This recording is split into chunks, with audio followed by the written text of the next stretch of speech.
అనంతపురం జిల్లా టీడీపీలో ఆయన ముఖ్య నాయకుడు. అధికారంలో ఉన్నా లేకపోయినా ఆయన నోటికి మాత్రం హద్దు అదుపు ఉండదు. ఇప్పుడు టీడీపీ మళ్ళీ అధికారంలోకి వచ్చింది. ఆ నేత కొడుకు కూడా ఎమ్మెల్యే అయ్యారు. వారసుడు ఎమ్మెల్యే అయ్యాడన్న సంతోషంలో ఉన్న ఆయన తనకు నచ్చని అధికారుల అంతు చూస్తా అంటూ వీరంగం వేస్తున్నాడు. గతంలో తనను ఇబ్బంది పెట్టిన అధికారులను చంపుతా నరుకుతా అంటూ బహిరంగంగా బెదిరించడం ఇప్పుడు అనంతపురం జిల్లాలో హాట్ టాపిక్ గా మారింది. ఇంతకీ ఆయన ఎవరో చూద్దాం. జేసీ బ్రదర్స్ అంటే తెలియని వారు ఉమ్మడి అనంతపురం జిల్లాలో ఎవరూ ఉండరు. ఒకప్పుడు కాంగ్రెస్ లో ఉన్న ఈ సోదరులు రాష్ట్ర విభజన తరువాత టీడీపీలో చేరి జిల్లాలో తమ హవా కొనసాగించారు. 2019లో టీడీపీ ఓడిపోయి వైఎస్ఆర్సీపీ అధికారంలోకి వచ్చాక జేసీ బ్రదర్స్ హవా తగ్గిపోయింది. కుటుంబం నుంచి ఎవరూ చట్టసభకు ఎన్నిక కాలేదు. అయితే 2014లో ఎమ్మెల్యేగా గెలిచిన జేసీ ప్రభాకర్ రెడ్డి 2019లో ఓడినా ఆ తరువాత తాడిపత్రి మున్సిపల్ చైర్మన్ గా ఎన్నికయ్యారు. జేసీ బ్రదర్స్ ఇద్దరు నోటి దురుసుకు బ్రాండ్ అంబాసిడర్లు.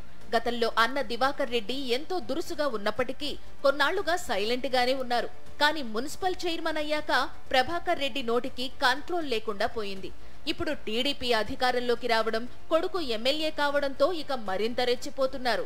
మున్సిపల్ చైర్మన్ గా బాధ్యతలు నిర్వహిస్తున్న జేసీ ప్రభాకర్ రెడ్డి హుందాగా ఉండాల్సింది పోయి టీడీపీ అధికారంలోకి వచ్చిన వెంటనే తన విశ్వరూపాన్ని ప్రదర్శిస్తున్నారు. నిషేధించిన BS3 వాహనాలను స్క్రాప్ కింద కొనుగోలు చేసి నకిలీ డాక్యుమెంట్స్ ద్వారా BS4 గా మార్చి సుమారు 154 బస్సులు, లారీలను అక్రమంగా నాగాలాండ్లో రిజిస్ట్రేషన్ చేయించారు. ఈ వ్యవహారంలో జేసీ ప్రభాకర్ జైలుకు కూడా వెళ్లొచ్చారు. జేసీ ట్రావెల్స్ ఫోర్జరీకి సంబంధించి 22 కోట్ల ఆస్తులను ఈడీ అటాచ్ చేసింది. ఈ అక్రమ రిజిస్ట్రేషన్ల వ్యవహారంపై సిబిఐ కూడా రంగంలోకి దిగి దర్యాప్తు చేస్తోంది. జేసీ బ్రదర్స్ అక్రమ వ్యవహారాన్ని వెలికితీసిన రాష్ట్ర రవాణా శాఖ అధికారులపై ఇప్పుడు జేసీ ప్రభాకర్ రెడ్డి కక్ష తీర్చుకుంటారంటూ బెదిరిస్తున్నారు. టీడీపీ అధికారంలోకి రావడంతో తాను ఏమి చేసినా చెల్లుతుందని భావించిన జేసీ ప్రభాకర్ రెడ్డి మీడియా సమావేశం ఏర్పాటు చేసి తనకు నచ్చని అధికారులను చంపేస్తా, నరికేస్తా అంటూ ఊగిపోయారు. తనపై కేసులు నమోదు చేసిన రవాణా శాఖ అధికారులందరిపైన ప్రతీకారం తీర్చుకుంటానని హెచ్చరికలు జారీ చేశారు జేసీ ప్రభాకర్ రెడ్డి. ఓ మహిళా అధికారిపైన అనుచిత వ్యాఖ్యలు చేశారు.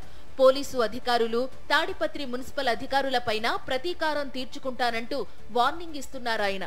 ప్రభుత్వ అధికారులపై సభ్య సమాజం తలదించుకునేలా బండబూతులు మాట్లాడుతున్నారు జేసీ ప్రభాకర్ రెడ్డి. జేసీ ప్రభాకర్ రెడ్డి వ్యాఖ్యలు సోషల్ మీడియాలో వైరల్ గా మారాయి. జేసీ ప్రభాకర్ ఇంత దారుణంగా రెచ్చిపోతున్నా ముఖ్యమంత్రి చంద్రబాబు నాయుడు గాని, హోంమంత్రి అనిత గాని తమకు సంబంధం లేదన్నట్లుగా మౌనం వహిస్తున్నారు. అనుచితంగా విద్వేషాలు రెచ్చగొట్టే విధంగా మాట్లాడుతున్న టీడీపీ నేత, మున్సిపల్ చైర్మన్ పదవిలో ఉన్న జేసీ ప్రభాకర్ ను ప్రభుత్వం నియంత్రించలేదా అనే ప్రశ్నలు వినిపిస్తున్నాయి. జేసీ తీరుపై టీడీపీలోనే నిరసన వ్యక్తమవుతోంది.